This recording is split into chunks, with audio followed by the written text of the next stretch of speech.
নমস্কার বন্ধুরা, জিভে জল বাই অঙ্কিতা চ্যানেলে তোমাদের সবাইকে স্বাগত। ফিরে এলাম আবার একটা জিভে জল আনার রেসিপি নিয়ে। তো দেখো বন্ধুরা, গাছের টাটকা কচি চাল কুমড়ো কত সিম্পল প্রসেসে তৈরি হয় সেটাই আজকে দেখাবো। তো দেখো, প্রথমে এইভাবে চাল কুমড়োটাকে আমি কেটে নিচ্ছি বটির সাহায্যে। একদম এরকম ঝিরি করে, যেমন ঘন্ট বানানো হয়, লাউ বা কোনো কিছু ঘন্ট যেভাবে বানানো হয় ঠিক সেইভাবেই আমি কেটে নিলাম। কেটে নিয়ে পরে কড়াইয়ের মধ্যে দেখো জল দিয়ে আমি ভাপতে বসিয়ে দিলাম। এর মধ্যে কিন্তু কোনো লবণ হলুদ এখন দিলাম না। আর বেসিক একটা মশলা এখানে আমি তৈরি করে নেব। তার মধ্যে 1/2 ইঞ্চি টুকরো আদা স্লাইস করে দিয়ে দিলাম, 1.5 চামচ মতো জিরে দিয়ে দিলাম, আর যেমন ঝাল খাবে সেই অনুযায়ী শুকনো লঙ্কা। তো এখানে আমি যেমন ঝাল পছন্দ করি সেই অনুযায়ী দিলাম। আর এই ঘন্টটা কিন্তু একটু ঝাল ঝাল হলেই বেশি ভালো লাগবে, কারণ গরম ভাতের সাথেও যেমন যায়, লুচি রুটি পরোটার সাথেও কিন্তু অনায়াসে খাওয়া যায় এই চাল কুমড়োর ঘন্ট। তো দেখো একটু ভাপিয়ে নিয়েছি, একটা অন্য পাত্রে আমি ঢেলে নিলাম। তো এখন হচ্ছে ওই কড়াইটা আবার বসিয়ে দিয়ে ওর মধ্যে আমি দিয়ে দিলাম সর্ষের তেল।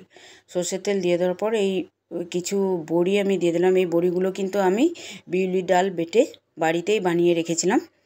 তো বাড়ির বড়ির স্বাদ কিন্তু দুর্দান্ত হয়। যে কোনো লাউয়ের ঘন্ট বা যে কোনো ঘন্টতে এইভাবে বড়ি ফোড়ন দিলে কিন্তু খেতেও খুব সুস্বাদু হয়। তো দেখো বড়িটাকে আমি গোল্ডেন ব্রাউন করে ভেজে নিলাম, তুলে নিচ্ছি একটা অন্য পাত্রে।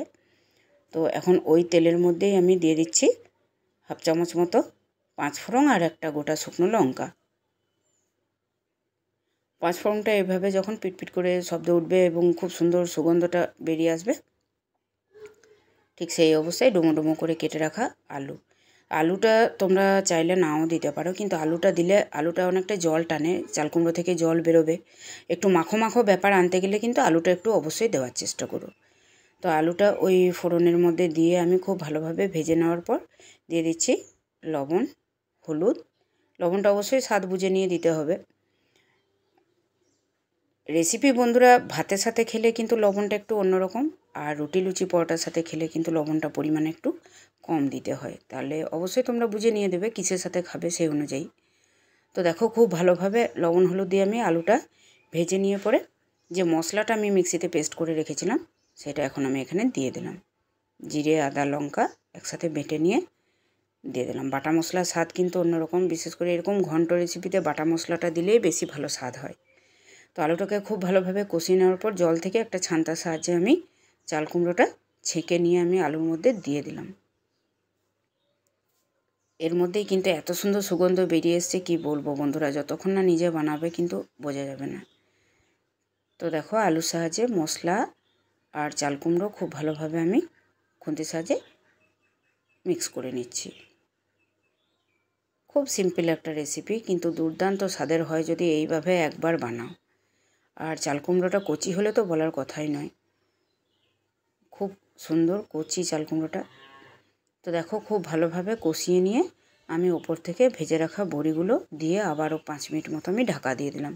এতে করে কিন্তু বড়িগুলো যে গ্রেভিটা টানবে একদম ফুলে যাবে, আর আলুটাও ভালোভাবে সেদ্ধ হয়ে যাবে। আঁচটাকে কমিয়ে রেখে আমি 10 মিনিট মতো রেখে দিয়েছিলাম। এরপর আবার ফিরে এলাম। তো দেখো একদম ঘন্ট মাখো মাখো ব্যাপার হয়ে গেছে। খাসির মাংসের স্বাদকেও কিন্তু হার মানাবে বন্ধুরা যদি এরকম প্রসেসে করো। বিশেষ করে যারা নিরামিষ পছন্দ করো তাদের তো খুবই ভালো লাগবে। তো দেখো রেসিপিটা প্রায় হয়ে এসছে। এখানে আমি স্বাদ অনুযায়ী একটু মিষ্টি ব্যবহার করলাম যাতে লবণ ঝালের ব্যালেন্সটা বজায় থাকে। তো একটু চিনি দেওয়ার পর আবার একটু নাড়াচাড়া করে নিয়ে আমি দিয়ে দিচ্ছি গাওয়া ঘি। গাওয়া ঘিটা দিলে কিন্তু খুব সুন্দর একটা সেন্ট উঠবে, খেতেও ভালো লাগবে। বিশেষ করে নিরামিষ রেসিপিতে একটু ঘি দিলে ভালো লাগবে। তো তোমরা এখানে ঘিয়ের জায়গায় অন্য কিছু ব্যবহার করতে পারো, বাটার বা ধনেপাতা গরম মশলাও দিতে পারো, কোনো অসুবিধা নেই।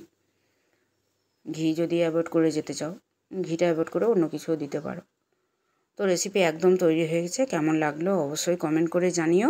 ফিরে আসছি আবার অন্য কোনো দিন অন্য কোনো জিভে জল আনা রেসিপি নিয়ে। সবাই সুস্থ থেকো, ভালো থেকো, টাটা।